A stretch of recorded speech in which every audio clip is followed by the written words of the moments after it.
Chief minister Telangana mister Revanth Reddy ने दावा किया है कि आइंदा असेंबली इंतखाबात में तेलंगाना में कांग्रेस को इख्तिदार हासिल होगा और पार्टी ज्यादा नशिस्तों पर कामयाबी हासिल करेगी। खम्मम जिले में मुख्तलिफ तरक्याती कामों का इफ्तिताह करने के बाद रेवंत रेड्डी ने एक जलसे-आम से खिताब कर रहे थे। उन्होंने कहा कि आइंदा असेंबली इंतखाबात रियासत में दिसंबर 2028 में नहीं बल्कि मई जून 2029 में होंगे। उन्होंने कहा कि रियासत में पार्लियामेंट नशिस्तों की तादाद बढ़कर 17 से 26 हो जाएगी और असेंबली नशिस्तों की तादाद भी बढ़कर 182 तक पहुंच जाएगी। उन्होंने इस यकीन का इजहार किया कि हुकूमत की कारकर्दगी को देखते हुए रियासत की अवाम एक बार फिर कांग्रेस के हक में वोट देंगी। उन्होंने दावा किया कि आइंदा असेंबली इंतखाबात में कांग्रेस पार्टी को 117 असेंबली हलकों से कामयाबी हासिल होगी और एक बार फिर रियासत में कांग्रेस पार्टी अवाम की ताईद से हुकूमत बनाएगी।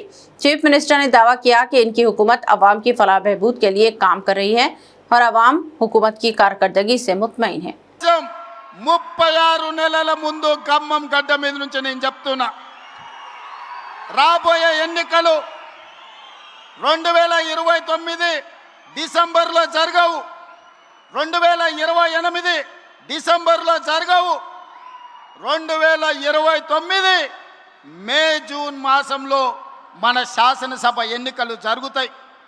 తెలంగాణ రాష్ట్రంలో ఉన్న 17 పార్లమెంటు సీట్లు 26 పార్లమెంట్లుగా మారుతాయి।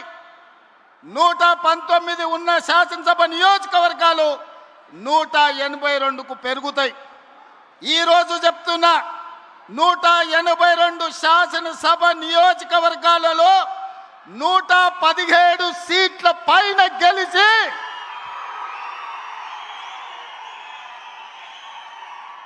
117 మీడియా మిత్రులారా రాసుకోండి, 117 అంటే 117 శాసన సభ్యులను గెలిపించుకొని రెండవసారి తెలంగాణ రాష్ట్రంలో ప్రజాపాలనను కాంగ్రెస్ ప్రభుత్వాన్ని గెలిపిస్తాం।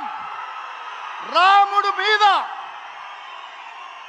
భద్రాచలం రాముడు మీద ఆనా, ఇది ఖమ్మం కాంగ్రెస్ కార్యకర్తల మాట।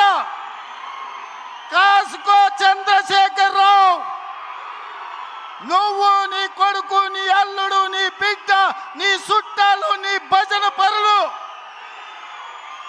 నీ ఒప్పందాలు, నీ దొంగ సర్వేలు చేసే దొంగ ఏజెన్సీలతో సహా గుర్తుపెట్టుకోండి। ఈ తారీఖు జూలై 10, 2026 నాడు మాట చెప్తున్నా, ఈ మాట కోసం రోజుకు 18 గంటలు పనిచేస్తాం మేమందరం, మా మిత్రులందరూ। ఒక్క క్షణం కూడా అలుపెరగము, ఆలస్యం చేయము, ఎవరిని